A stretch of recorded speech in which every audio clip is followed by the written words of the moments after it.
मैं मीडिया को एक चीज कहना चाहता हूं, जिस तरह से ह्यूमिलिएट किया जा रहा था तानिया मित्तल को, जिस तरह ह्यूमिलिएट किया जा रहा था फरहाना को, क्या एक्चुअली पॉपुलर फेसेस को इतना गलत कहा जा सकता है?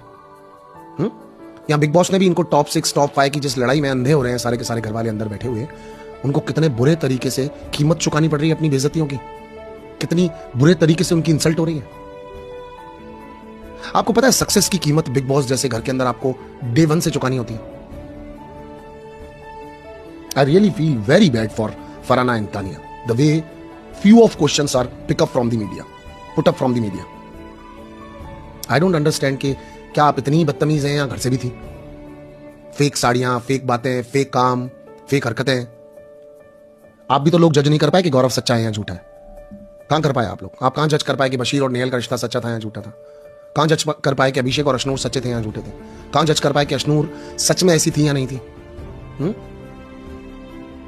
क्योंकि हमने तो बहुत सारे लोगों की 2-2 3-3 साइड्स देखी, बट ये इजी टारगेट है। ये बेचारे कुछ बनना चाहते हैं, इसलिए इनकी दिल खोल के ली जा सकती है। ये लोग स्पॉन्टेनियसली ले भी लेंगे।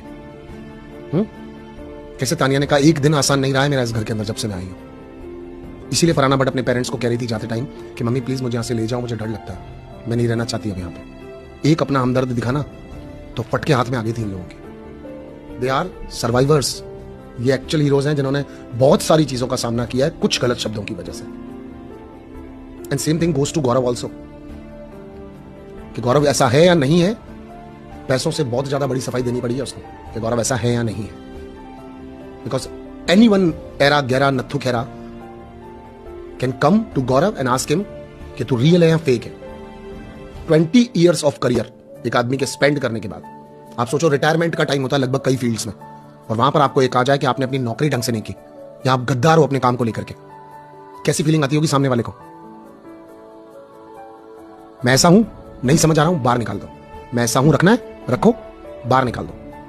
एंड ही सेड कि एक ऐसा एग्जांपल भी तो बनना चाहिए कि एक ऐसा बने विनर, या बनूंगा मैं विनर। अब मैं जीत के दिखाऊंगा आपको कि बिना गाली दिए हुए भी बिग बॉस का कोई विनर बन सकता है, और वो मैं आपके सामने बैठा हूं।